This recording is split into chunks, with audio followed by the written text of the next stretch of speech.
નમસ્કાર દર્શક મિત્રો, IHRTC ન્યૂઝમાં આપનું હાર્દિક સ્વાગત છે। હું છું આપની સાથે સંધ્યા। તો સમાચારની શરૂઆત કરતા પહેલા નજર કરીશું આજના મુખ્ય સમાચાર પર। સાંસદ મનસુખ વસાવા રાજકીય વિશ્લેષણ કરનાર સામે મેદાનમાં ઉતર્યા। આદિવાસી વિરોધી ટિપ્પણી કરી હોવાના આક્ષેપ સાથે સાંસદે કલેક્ટર કચેરી ગજવી। આદિવાસી સમર્થકો સાથે કલેક્ટરને આવેદનપત્ર પાઠવ્યું। ભરૂચ જિલ્લામાં મે મહિનાના ત્રીજા સપ્તાહનું તાપમાન સૌથી વધારે ગરમ। બપોર બાદ તાપમાનનું પ્રમાણ વધુ થવાના કારણે માર્ગો સુમસામ બન્યા। ભરૂચની ધોરણ 10 ની અલીસા મૌલવીએ 80 જેટલા મેડલો મેળવ્યા। ભરૂચ જિલ્લાનું ગૌરવ વધાર્યું।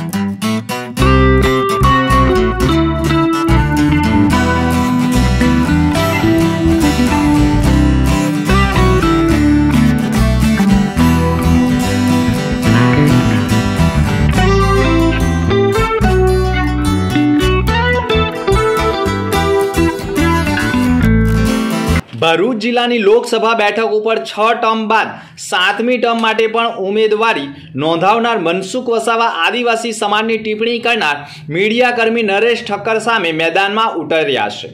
રાજકીય વિશ્લેષણ તરીકે એક ચેનલની ડિબેટમાં નરેશ ઠક્કરે આદિવાસી વિરોધી ટિપ્પણી કરી હોય, આદિવાસી સમાજ કાંદો અને રોટલો ખાતા હોય તેમ દારૂની પણ ટેવ હોય તેવી ગંભીર પ્રકારની ટિપ્પણી કરી હોવાના આક્ષેપ સાથે સાંસદ મનસુખ વસાવા આદિવાસી સમાજને ભેગા કરી ભરૂચ કલેક્ટર કચેરી ખાતે આવેદનપત્ર પાઠવવા દોડી આવ્યા હતા। આદિવાસી સમાજના લોકોએ નરેશ ઠક્કરે કરેલી ટિપ્પણી સામે આક્રોશ વ્યક્ત કર્યો હતો અને એટ્રોસિટીની ફરિયાદ કરવાની માંગ કરી છે। તો આદિવાસી સમાજના માટે પણ અમે બધા લોકોને અપીલ કરી અને નરેશભાઈ જે બોલ્યા કે ચૂંટણી વિશ્લેષણમાં એમાં બહુ એવું સ્પષ્ટ બોલ્યા છે કે આદિવાસીઓના સાંજ પડે દારૂ વગર ચાલતું નથી, પીતા હશે અને પીવડાવતા હશે, જેમ રોટલો અને કાંદો ખાય એવી રીતે આ હશે। એટલે આની સાથે સાથે આ હાસ્યા, એમનું જે હાસ્ય તમે જોજો, આ ચર્ચાની સાથે સાથે જે હસાય છે મીડિયાના જે એન્કર બેન છે એની સાથે, તો તમે જોજો ઘણી વખત માણસ ભલે બોલે નહીં પણ એના જે ચહેરા પરથી પણ ઘણું બધું એ કહી શકતો હોય છે, તો એના હાસ્યથી પણ ઘણું બધું કહી શકતો હશે, તો અને મૌનથી પણ ઘણો બધો મેસેજ આપી શકે છે। તો આ જે નરેશભાઈનો જે હાસ્ય જે હશે એને ઘણા બધા આદિવાસી સમાજના આગેવાનોએ જોયું હશે અને અમને ફોન કર્યા। મને કીધું, મહેશભાઈને કીધું, ઘણા બધા લોકોને કીધું આને આદિવાસી સમાજે તમે રાજકારણથી ઉપર ઉઠીને આનો તમે વિરોધ કરો, નહીં તો આજે નરેશભાઈ બોલ્યા, કાલે બીજો બોલશે। ભૂતકાળમાં પણ આદિવાસી સમાજ માટે આવું કોઈ ને કોઈ બોલતા રહ્યા છે। સમગ્ર પ્રકરણમાં આવેદન પત્ર સાંસદે પાઠવ્યા બાદ આદિવાસી સમાજની ટિપ્પણી કરી હોય તેવા આક્ષેપની ચુંગલમાં ફસાયેલા નરેશ ઠક્કરે પણ પોતાની પ્રતિક્રિયા રજૂ કરી હતી અને તેમણે પણ સાંસદ ઉપર ગંભીર પ્રકારના આક્ષેપ કર્યા હતા। તાજેતરમાં લોકસભાની ચૂંટણીના મતદાન પૂર્વે ભરૂચ નગરપાલિકાના વોર્ડ નંબર 8માં અનુસૂચિત જાતિ અને આદિવાસીઓ માટે ભોજનની વ્યવસ્થા પાંજરાપોળમાં કરવામાં આવી હતી, જ્યારે કાછિયા પટેલના લોકોની ભોજનની વ્યવસ્થા તેમના સમાજની વાડીમાં કરવામાં આવી હતી અને તે સમયે પણ આદિવાસી અને અનુસૂચિત જાતિના લોકોનું અપમાન થયું હતું। ત્યારે સાંસદ મનસુખ વસાવાનું લોહી કેમ ઉકળ્યું ન હતું તેવા આક્ષેપ કરી નરેશ ઠક્કરે પણ કટાક્ષ કરી છે। મનસુખભાઈ ભરવાઈ પડ્યા છે, જે તું મેં એને વાદ વિવાદની અંદર એમણે જે આક્ષેપો પ્રતિ આક્ષેપો કર્યા એમાં એક કોમેન્ટમાં આપણે જે કંઈ કીધું તો એમણે એમાંથી પણ ફાયદો ઉઠાવવાની અને તે પણ એમના સમાજને ઉશ્કેરવીને ફાયદો ઉઠાવવાની કોશિશ કરી છે। આજે જે બોલ્યું છે એમાં એમણે કોઈ ક્લિપ બરોબર સાંભળી નથી, ઓરિજિનલ ક્લિપ નથી સાંભળી, જે ભારતીય જનતા પાર્ટી દ્વારા મૂકવામાં આવી છે એ ટ્વિટર પર એ પણ એડિટેડ છે।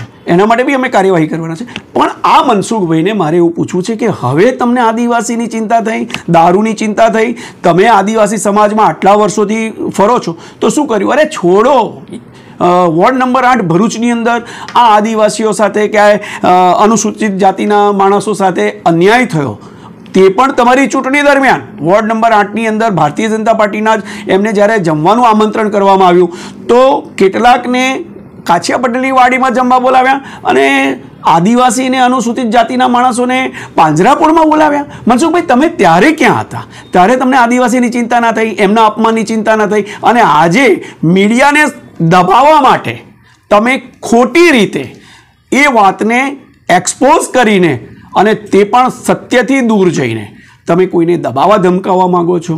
અમે તો જે છે તે છે, અને તમારી સાથે જ્યારથી મનસુખભાઈ વસાવા ચૂંટાયા છે ત્યાર પહેલાંથી મીડિયામાં અમે એમની સાથે રહ્યા છે, પણ એમનો અહંકાર, એમની જીદ, અને આ બી દિનેશભાઈ એમનું પોતાનું એફબીનું ડ્રાફ્ટ કરેલી મેટર નથી, ફસાઈ ગયા છે, પણ હવે ઇજ્જત તો બચાવવી પડે. અને એટલે આજે કેટલા માણસ આવ્યા, આજે 25 વર્ષ અને આદિવાસી સમાજ 5.5 લાખ આદિવાસી મતો. મનસુખભાઈ, તમારી જોડે આદિવાસીઓ કેટલા છે, તમારી વિરુદ્ધમાં છે તે કેટલા છે અને કેમ છે? આત્મસંશોધન કરો, આત્માને પૂછો. એટલે આ બધું હવે ઇસ્યુ બનાવીને ચલાવવામાં આવી રહ્યું છે. બાકી મનસુખલાલના હૃદયમાં જો ખરેખર આદિવાસી કોમ કે આ અનુસૂચિત જાતિ કે એવું વસ્તુ હોય તો આ વોર્ડ નંબર 8ના મુદ્દા પર એમણે ઉહાપો કર્યો હતો અને જે જવાબદાર છે એમને ઘેર બેસાડી દીધો હતો, પણ એ નહીં કરી શકે. આ સમગ્ર પ્રકરણમાં સાંસદ મનસુખ વસાવા કલેક્ટર કચેરીના સંકુલમાં સભા સંબોધી હોય તેવા આક્ષેપ સાથે આચારસંહિતા ભંગ અંગેની પણ ફરિયાદ કરવામાં આવી હોવાની માહિતી સામે આવી રહી છે. આ સમગ્ર મુદ્દો કેટલો ચર્ચાસ્પદ બને છે તે પણ જોવું રહ્યું. આખરે સાંસદ મનસુખ વસાવા અને મીડિયા કર્મી નરેશ ઠક્કર વચ્ચે આક્ષેપબાજીનો જંગ ક્યાં સુધી પહોંચીને અટકશે તે પણ એક લોકોમાં સવાલ ઊભો થઈ ગયો છે. ભરૂચ જિલ્લામાં 4 વર્ષથી સતત મે મહિનામાં ગરમીનો પારો વધી રહ્યો છે, જેમાં 4 વર્ષમાં પ્રથમ વખત તાપમાન 44.6 ડિગ્રીને પાર કર્યું છે. સતત તાપમાન 44.6 ડિગ્રી સાથે 4 વર્ષમાં મે મહિનાનો સૌથી વધુ ગરમ દિવસ રહ્યો છે. ગ્રામ્ય વિસ્તારમાં લોકોએ ગરમીથી બચવા અવનવા પ્રયોગો પણ કર્યા છે. ભરૂચ શહેરમાં ભરૂચ જિલ્લાના અનેક ગ્રામ્ય વિસ્તારોમાં લોખંડના છાપરા ઉપર પાણીનો માળો ચલાવીને પણ ઠંડક મેળવવાના પ્રયાસો કર્યા છે. પશુપાલકોએ પણ તેમના પશુઓના રક્ષણ માટે પંખા અને પાણીના ફુવારાઓની પણ સુવિધા કરી છે, જેથી પશુને પણ કાળઝાળ ગરમીથી બચાવી શકાય. ગરમીથી વધતા લોકો બહાર નીકળવાનું પણ ટાળી રહ્યા છે. ગરમી વધતા લૂ લાગી શકે છે તેવી ડોક્ટરો પણ સલાહ મુજબ વધુમાં વધુ પાણી પીવું જોઈએ. કામ વગર ઘરની બહાર નીકળવું ન જોઈએ. જિલ્લાનું મહત્તમ તાપમાન 44.6 ડિગ્રી જ્યારે લઘુત્તમ તાપમાન 28.2 ડિગ્રી નોંધાયું છે. હીટવેવની અસર પણ હજુ 4 દિવસ જોવા મળી શકે છે, તેથી તકેદારી રાખવી જરૂરી બની ગઈ છે.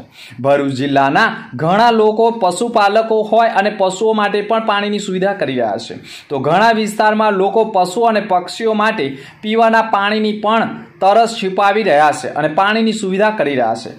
ત્યારે ભરૂચના ઘણા વિસ્તારોમાં પણ જાહેર માર્ગો પર બપોરના સમયે કર્ફ્યુ જેવો માહોલ જામી જતો હોય છે, જેના કારણે ઘણા લોકો ગરમીથી રાહત મેળવવા માટે ઘરમાં જ એસી ચાલુ રાખી પુરાઈ રહેવા માટે પણ મજબૂર બન્યા છે, જેમાંથી બહાર પણ નીકળતા નથી.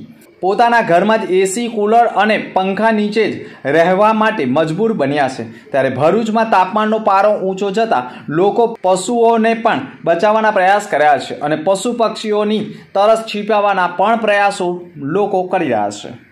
કાળઝાળ ગરમી પડતી હોય, અસહ્ય ગરમી પડતી હોય ને છેલ્લા 15 દિવસથી તો જાણે અગનગોળા સૂર્ય મહારાજ વરસાવતા હોય એવું લાગી રહ્યું છે. માણસ તો માનવી તો ઠીક, પણ આના ગરમીના અસહ્ય ગરમીના કારણે અબોલા પશુઓ તથા પંખીઓ પણ જાણે કાળઝાળ ગરમીથી હેરાન અને પરેશાન થઈ ગયા છે. તો હું એક નાનકડો મેસેજ આપના થકી આપની કર્ણપ્રિય જનતા ભરૂચની જનતાને કહેવા માગું છું. ફૂલ નહીં તો ફૂલની પાંખડી રૂપે આપણે એક નાનું કુંડું આપણા આંગણામાં એક વૃક્ષના નીચે કે આપણા છાપડા ઉપર આ અબોલા પશુ પંખીઓ માટે આ કાળઝાળ ગરમીનો અસહ્ય શિકાર બની રહેલા હોય ત્યારે આપણે એમને એક બૂંદ પાણીનો આપીએ અને એમનું જીવન બચાવવાનો પ્રયાસ કરીએ એવી હું આપના થકી વિનંતી કરું છું.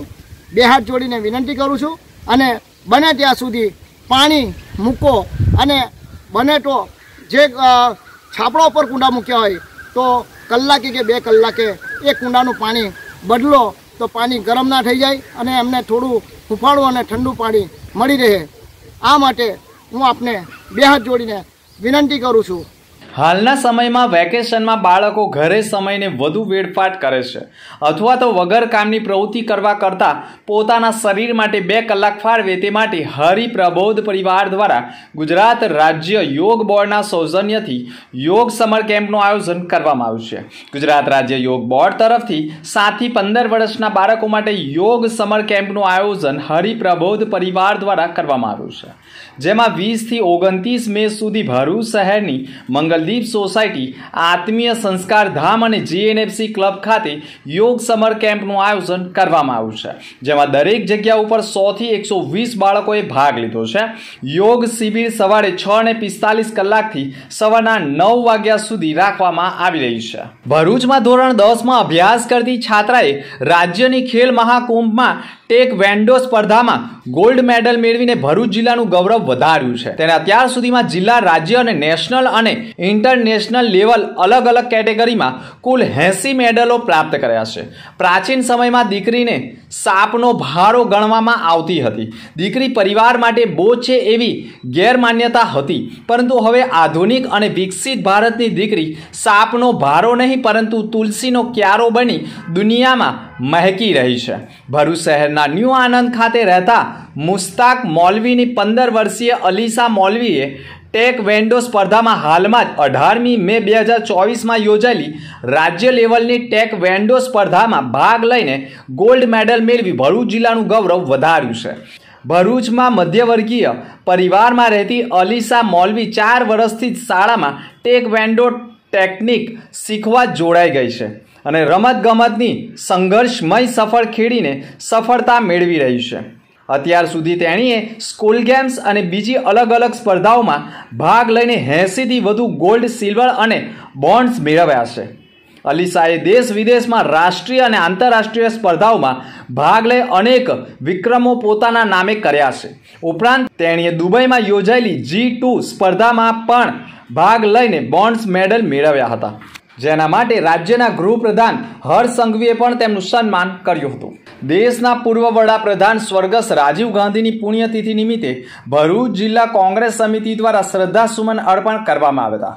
ભારતમાં કોમ્પ્યુટર ક્રાંતિ લાવનારા તથા યુવા વયે દેશના વડાપ્રધાન રાજીવ ગાંધી 21મી મેના દિવસે આતંકવાદી હુમલામાં મોતને ભેટ્યા હતા. આધુનિક ભારતના શિલ્પી સ્વર્ગસ્થ રાજીવ ગાંધીની પુણ્યતિથિ નિમિત્તે કોંગ્રેસ દ્વારા શ્રદ્ધાંજલિ અર્પણ કરવામાં આવી હતી. સ્વર્ગસ્થ રાજીવ ગાંધીને ડિજિટલ ક્રાંતિના પ્રણેતા પણ ગણવામાં આવે છે. ભરૂચ જિલ્લા કોંગ્રેસ કાર્યાલય ખાતે આયોજિત કાર્યક્રમમાં જિલ્લા પ્રમુખ રાજેન્દ્રસિંહ રણા, શહેર પ્રમુખ હરેશ પરમાર, નગરપાલિકાના સભ્ય હેમેન્દ્ર કોઠીવાળા સહિત કાર્યકરોએ તેઓને શ્રદ્ધાસુમન અર્પણ કર્યા હતા. સૌથી યુવાન વયે તેને દેશના વડાપ્રધાન, પ્રાઇમ મિનિસ્ટર બનાવ્યા હતા એવા રાજીવજીની આજે પુણ્યતિથિ નિમિત્તે એને શ્રદ્ધાંજલિ પાઠવીએ છીએ. આ દેશમાં જે કોમ્પ્યુટર ક્રાંતિ લાવ્યા, આ દેશને એક અને અખંડિત રાખી વિશ્વની ફલક પર યુવાન દેશ તરીકે ભારતનું નામ રોશન કર્યું એવા રાજીવજીને આજે એમની પુણ્યતિથિ નિમિત્તે સત નમન કરીએ છીએ. ભરૂચના આમોદ તાલુકાના મછાસરા ગામે પ્રાથમિક શાળાની બાજુમાં આવેલ જગ્યામાં અચાનક આગ ભભૂકી ઉઠતા અફડાતફડી સાથે દોડધામ મચી ગઈ હતી. મછાસરા ગામે પ્રાથમિક શાળાની બાજુમાં આવેલ મકાનોની પાછળ પશુઓ બાંધવાની વાડી પાસે આગ ભભૂકી ઉઠી હતી. આગના પગલે અફડાતફડીનો માહોલ સર્જાઈ ગયો હતો. પવનના કારણે આગ મિનિટોમાં એટલી બધી પ્રસરી ગઈ હતી કે વાડામાં બાંધેલ પશુઓ આગની લપેટમાં આવી જતા 3 થી 4 પશુઓ દાઝી જવાના બનાવ બન્યા હતા. આગ પર કાબુ મેળવવા માટે ગ્રામજનો ઘટના સ્થળે દોડી ગયા હતા, પરંતુ આગ કાબૂમાં આવી ન હતી. ઘટનાની જાણ જંબુસર નગરપાલિકા ફાયર બ્રિગેડને કરાતા ફાયર ફાઇટરની ટીમો પણ ઘટના સ્થળે દોડી આવ્યા હતા અને પાણીનો માળો ચલાવી આગ ઉપર કાબુ મેળવવાના પ્રયાસો કર્યા હતા. અંતમાં ફરી એક નજર આજના મુખ્ય સમાચાર પર.